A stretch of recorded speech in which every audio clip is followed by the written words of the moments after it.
Friends, welcome to our channel your education. Last video में हमने discuss किया था पार्ट्स ऑफ सेल्स। आज की वीडियो में हम डिस्कस करेंगे सेल ऑर्गेनेलिस के बारे में। आज का हमारा टॉपिक है सेल ऑर्गेनेली, मतलब के कोशिका के अंग या कोशिकांग। तो लास्ट वीडियो में हमने बताया भी था कि कौन कौन से कोशिकांग होते हैं। एक बार हम उनके नाम लिख देते हैं। Mitochondria, nucleus, ribosome, lysosome, Golgi body,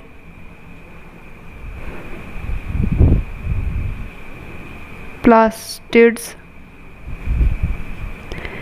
endoplasmic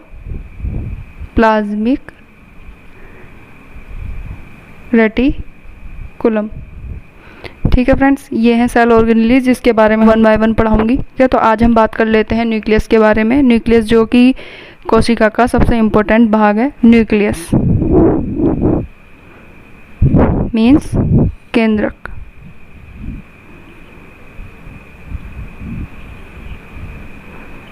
nucleus cell में प्रेजेंट होता है। सेल का सबसे इम्पोर्टेंट पार्ट है न्यूक्लियस। ये क्या है? एक राउंडेड डार्क एम्बेडेड पार्ट है, part in protoplasm of cell. means nucleus is a rounded dark embedded part in protoplasm of cell। मतलब के कोशिका में धसा गहरा गोलाकार आकृति का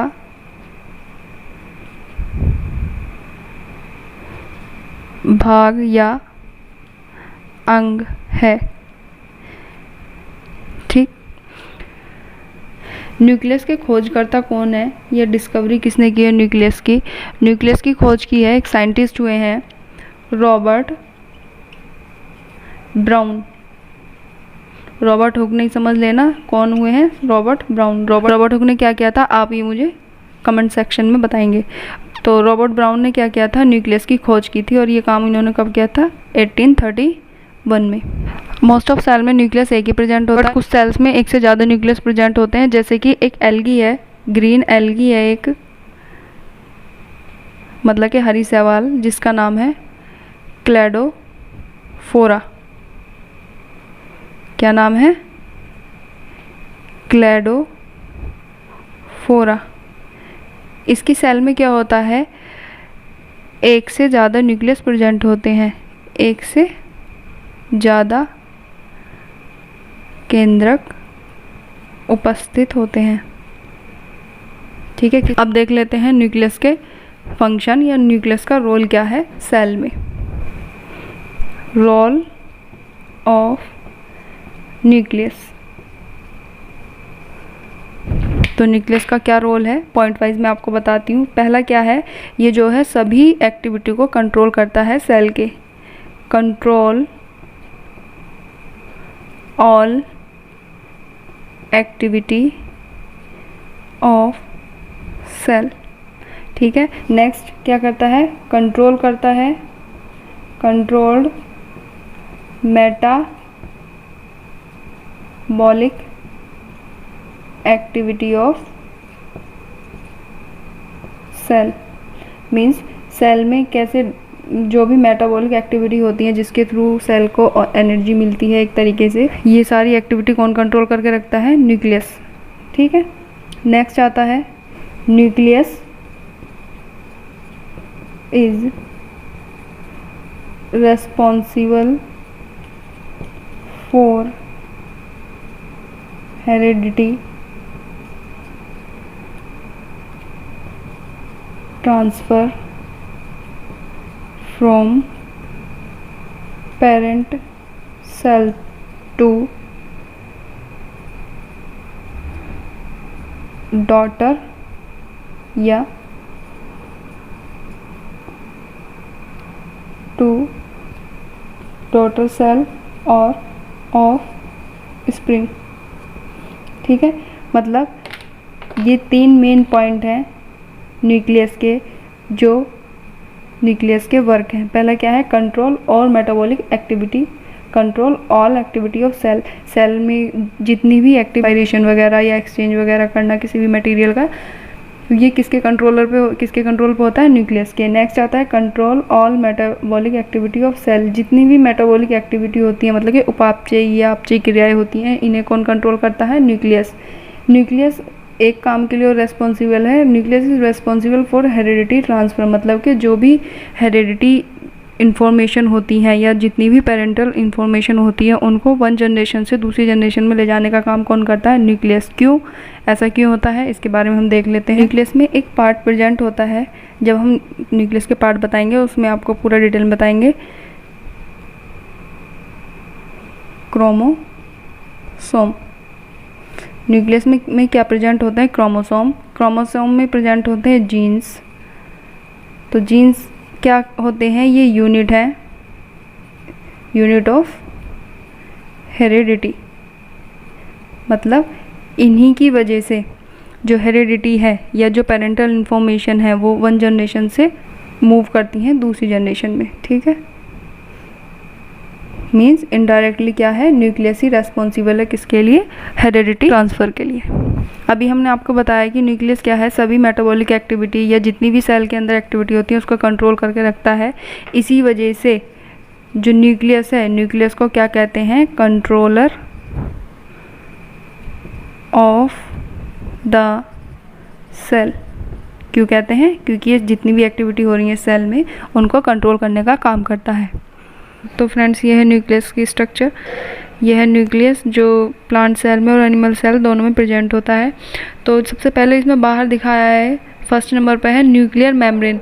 जो ये ब्लैक कलर से डबल लेयर्ड मैंने आपको दिखाई है, ये है न्यूक्लियर मेम्ब्रेन। ये भी 2 परतों से मिलकर बनी होती है न्यूक्लियर मेम्ब्रेन। एक तो आउटर मेम्ब्रेन होती है, एक इनर मेम्ब्रेन, मतलब बाहर वाली आउटर और अंदर वाली इनर मेम्ब्रेन। इसके बाद आपको इस न्यूक्लियर मेम्ब्रेन में कहीं कहीं पोर से दिख रहे होंगे, जैसे ये है, ये इसे कहते हैं हम न्यूक्लियर पोर, मतलब कि केंद्रक छिद्र। न्यूक्लियर मेम्ब्रेन से ही एक रेड कलर की स्ट्रक्चर मैंने शो की है जुड़ी हुई, जिसे कहते हैं एंडोप्लाज्मिक रेटिकुलम।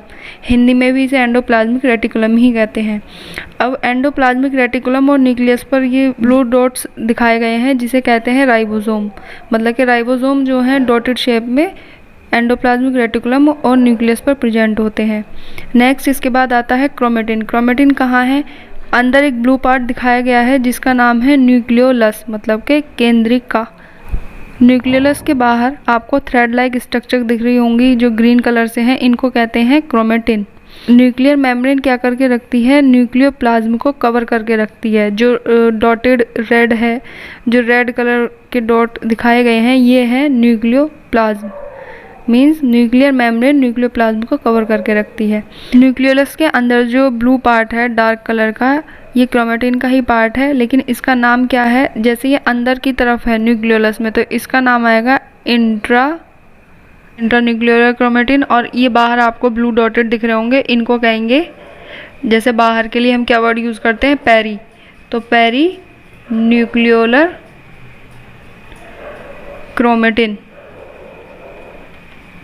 ठीक है फ्रेंड्स, ये मैंने आपको न्यूक्लियस के सारे पार्ट्स बता दिए हैं, कौन सा कहाँ प्रेजेंट है ये बता दिया है। अब हम 1 बाय 1 इन पार्ट्स को डिस्क्राइब करेंगे। पार्ट्स ऑफ न्यूक्लियस मीन्स केंद्रक के भाग। तो न्यूक्लियस के कितने पार्ट्स होते हैं पहले हमें ये मालूम होना चाहिए। जो मेन पार्ट है उनको हम आपको बता देते हैं। सबसे पहले आता है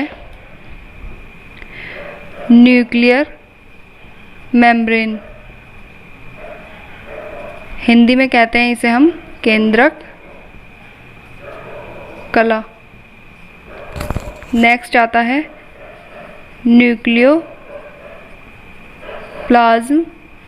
या nuclear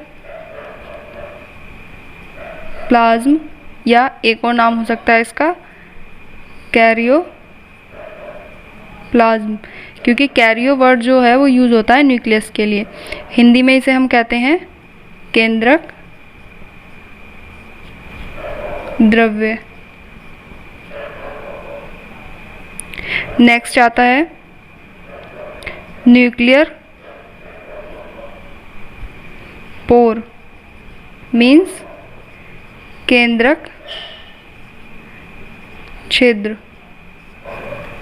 and last one nucleolus, मतलब के केंद्रिका।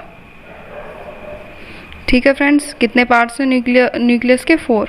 Nuclear membrane, nucleoplasm, nuclear pore और न्यूक्लियोलस। तो हम पहले पढ़ लेते हैं कौन सा पार्ट? Nuclear membrane. फर्स्ट है न्यूक्लियर मेम्ब्रेन। तो न्यूक्लियर मेम्ब्रेन हमने आपको डायग्राम में बता दिया था कहाँ प्रेजेंट होती है और कैसे होती है, तो हम इसके पॉइंट्स लिख लेते हैं कुछ। न्यूक्लियर मेम्ब्रेन क्या है?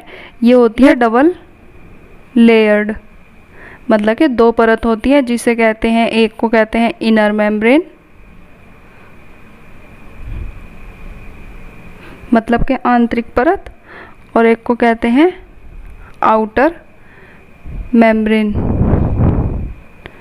जिसका मतलब होता है बाह्य परत। इसके बाद देख लेते हैं कि ये जो दोनों मेम्ब्रेन है ये बनी किसकी होती हैं? ये बनी होती है दोनों मेम्ब्रेन लिपोप्रोटीन की। लिपोप्रोटीन जो है ये 2 वर्ड से मिलके बना हुआ है, एक तो है लिपिड, दूसरा है प्रोटीन। ठीक है, मतलब जो न्यूक्लियर मेम्ब्रेन है वो किसकी बनी हुई है? लिपोप्रोटीन की। अब इसका काम क्या है न्यूक्लियर मेम्ब्रेन का? न्यूक्लियर मेम्ब्रेन क्या है? ये कवर करके रखती है, कवर्स न्यूक्लियोप्लाज्म, मतलब के केंद्रक द्रव्य को घेरे रखने का काम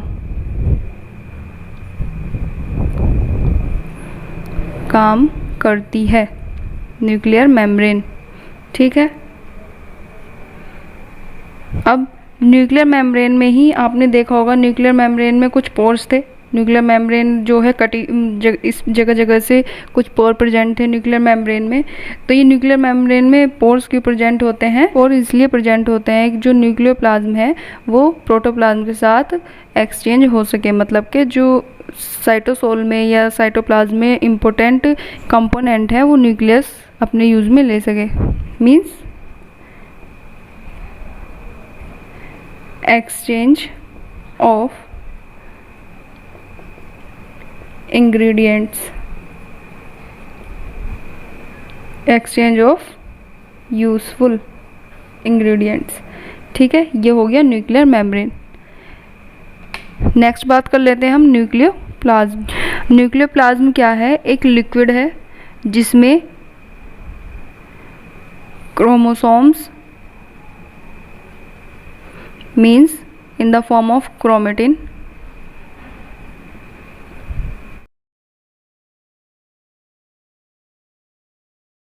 nucleolus means केंद्रिका प्रेजेंट होते हैं। ठीक है, कि न्यूक्लियोप्लाज्म में क्रोमोसोम्स और न्यूक्लियोलस प्रेजेंट होते हैं। इसके बाद एक और पॉइंट देख लेते हैं, जो न्यूक्लियोप्लाज्म है ये भी किसका बना होता है? प्रोटीन का। जैसे न्यूक्लियर मेम्ब्रेन प्रोटीन और लिपिड की बनी होती है, ये न्यूक्लियोप्लाज्म जो है प्रोटीन का बना हुआ होता है। न्यूक्लियोप्लाज्म में प्रोटीन के साथ साथ और क्या प्रेजेंट होता है? आरएनए प्रेजेंट होते हैं, राइबोसोम प्रेजेंट होते हैं, क्रोमेटिन फाइबर्स प्रेजेंट होते हैं।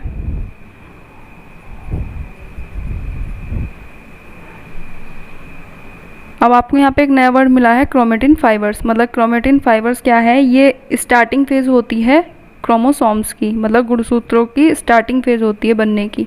ये जो क्रोमेटिन है किससे मिलकर बने होते हैं, ये बने क्रोमेटिन के बने हुए होते हैं। ठीक है, इसके बाद आता है हमारा थर्ड पॉइंट। अभी हमने दो पढ़ लिए हैं, न्यूक्लियोप्लाज्म, न्यूक्लियर मेम्ब्रेन। अब हम बात करते हैं थर्ड की, न्यूक्लियोलस। न्यूक्लियोलस क्या है, मतलब कि जो न्यूक्लियस है, न्यूक्लियस के अंदर एक राउंड डार्क पार्ट होता है जिसे कहते हैं हम न्यूक्लियोलस, मतलब के rounded dark colour portion of nucleus known as nucleolus. ठीक है, मतलब कि राउंडेड होगा, डार्क कलर का होगा। अब देख लेते हैं न्यूक्लियोलस में क्या क्या प्रेजेंट होता है। न्यूक्लियोलस में क्या क्या प्रेजेंट होता है, इसमें आरएनए प्रेजेंट होगा, न्यूक्लियोलस में डीएनए भी प्रेजेंट होता है, प्रोटीन भी प्रेजेंट होती है। अब होते तो ये तीनों हैं, लेकिन सबसे ज़्यादा क्या प्रेजेंट है, तो सबसे ज़्यादा इसमें प्रेजेंट होता है प्रोटीन। कितनी होती है, 85%। कितनी होती है, 85%। डीएनए होता है 5% और आरएनए होता है 10%। मीन्स न्यूक्लियोलस में सबसे ज़्यादा प्रेजेंट होता है प्रोटीन। इसी वजह से न्यूक्लियोलस को क्या कहा जाता है, प्रोटीन फैक्ट्री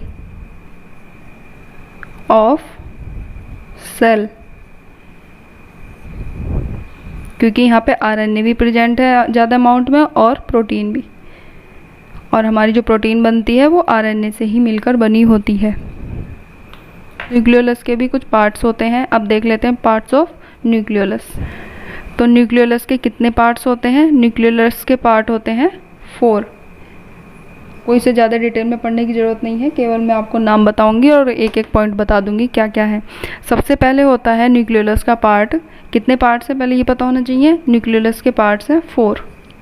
पहला पार्ट है एमोर्फस मैट्रिक्स, हिंदी में भी यही नाम है इसका, एमोर्फस मैट्रिक्स।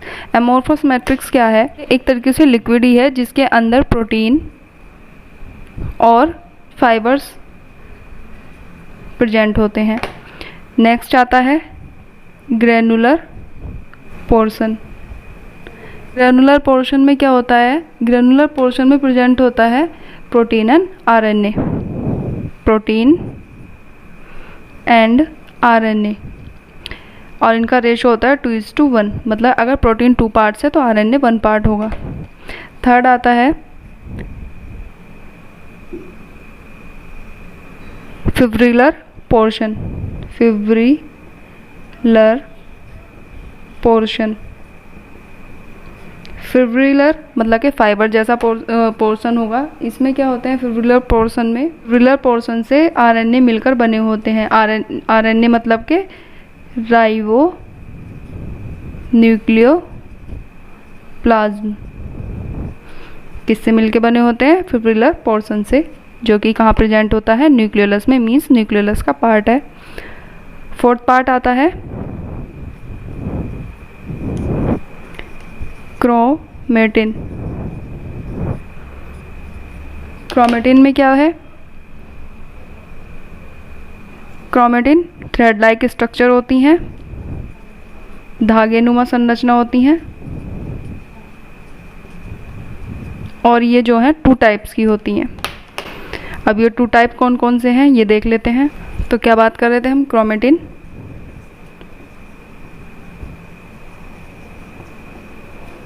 क्रोमेटिन होते हैं 2 टाइप्स के।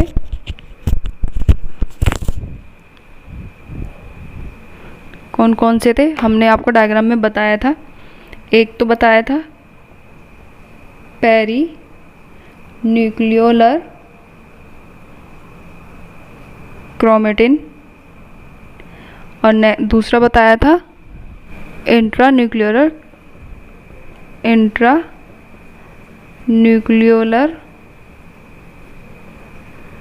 क्रोमेटिन। हिंदी में भी इनको यही बोलते हैं, पेरी न्यूक्लियोलर क्रोमेटिन और intranucleolar chromatin. Perinucleolar chromatin means ये जो क्रोमेटिन होते हैं वो केंद्रिका को घेरे रखने वाला भाग होता है। पेरी, जैसे न्यूक्लियोलस बनाई थी उसके बाहर की तरफ प्रेजेंट था, उसे कहा था पेरी न्यूक्लियोलर क्रोमेटिन, मतलब कि केंद्रिका को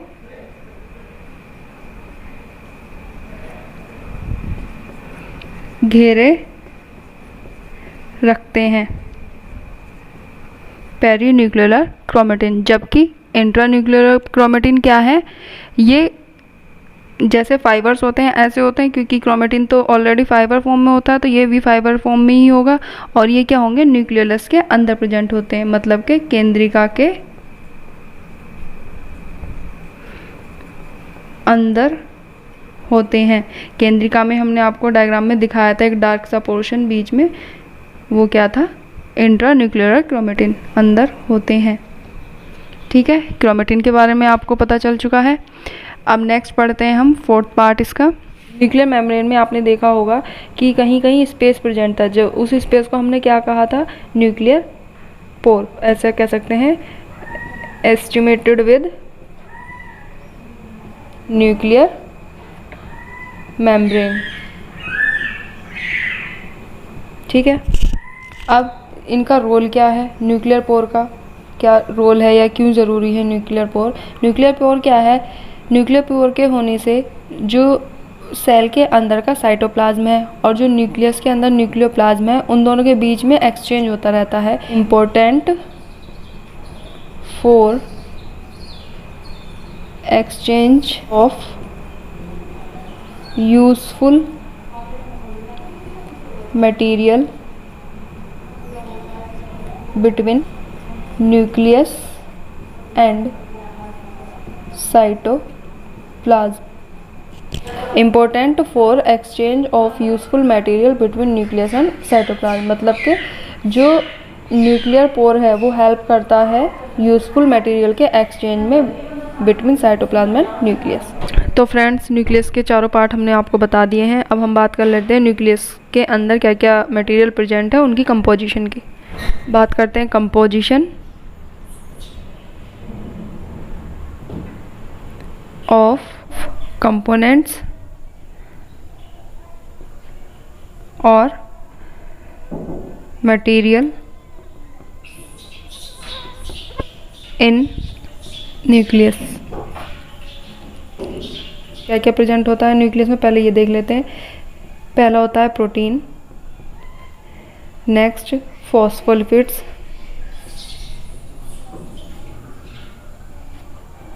then DNA and then RNA.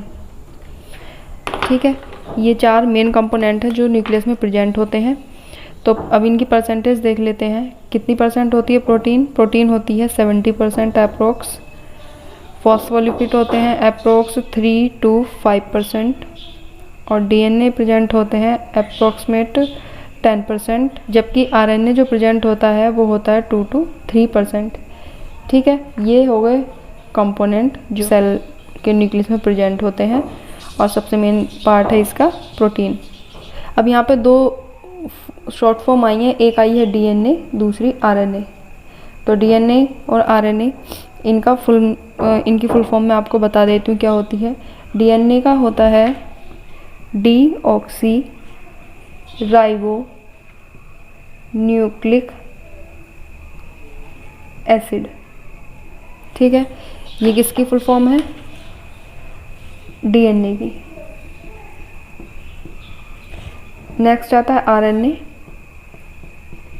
RNA होता है राइबो न्यूक्लिक एसिड। ठीक है फ्रेंड्स, तो फ्रेंड्स आपको आज की वीडियो हमारी कैसी लगी हमें कमेंट सेक्शन में ज़रूर बताना। अगर आपको आज की वीडियो अच्छी लगी है तो हमारी वीडियो को लाइक शेयर ज़रूर करें, और जिसने भी हमारे चैनल को सब्सक्राइब नहीं किया है प्लीज़ सब्सक्राइब कर लें, जिससे कि वीडियो का लेटेस्ट नोटिफिकेशन आपके पास पहुंच सके। Thank you.